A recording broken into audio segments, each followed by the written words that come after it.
Celles qui partent à la conquête du pouvoir le font avec une certaine difficulté. Elles ressentent parfois de la douleur ou de la souffrance parce qu'elles sont obligées de se mettre dans les habits des hommes, dans le modèle masculin pour y arriver, et ça ne correspond pas forcément à ce qu'elles attendent ou ce qu'elles souhaitent.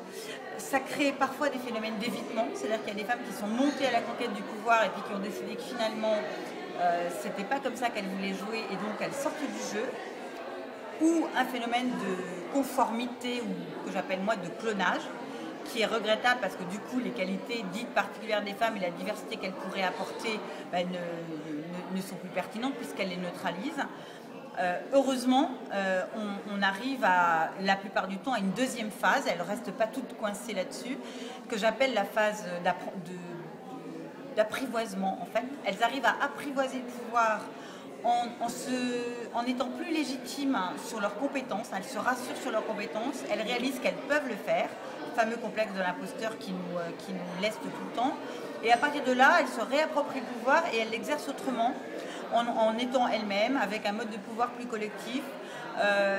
Elles cherchent du sens, elles ont des valeurs, elles respectent les règles, et elles font émerger finalement un nouveau modèle de leadership qui serait un modèle de leadership idéal, mixte, avec des valeurs masculines et des valeurs féminines. Oui, alors effectivement, c'est encore un sujet de débat, voire un sujet de conflit. Y compris chez les femmes les plus engagées comme moi, ce débat sur oui, il y a des qualités féminines ou non, il n'y a pas des qualités. Moi, je pense qu'il faut dépasser, il faut y aller. Il faut poser les choses sur la table et arrêter d'être lesté par ces questions.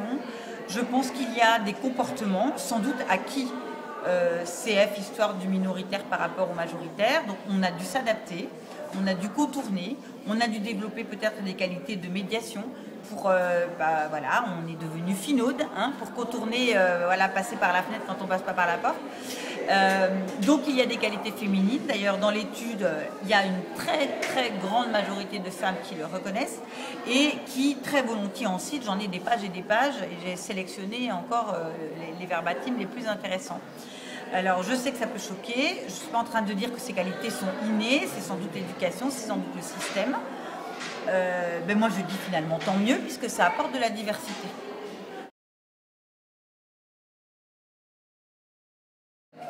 Je n'en veux pas aux premières, on va dire aux pionnières, qui étaient très rares, d'avoir ce qu'on appelle le complexe de la reine des abeilles.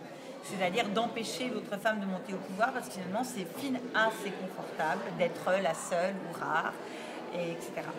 Je pense que ça change, c'est vraiment une question de génération.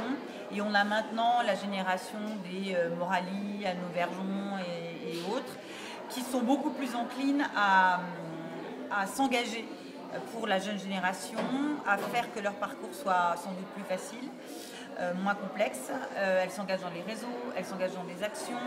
Quand elles sont en position de pouvoir dans leur entreprise, elles font en sorte que les politiques de mixité, de parentalité avancent. Et donc je pense que ces femmes se sentent, elles le disent, une responsabilité particulière pour changer le système et tout particulièrement pour faire avancer la question de la mixité et de la parité dans le système.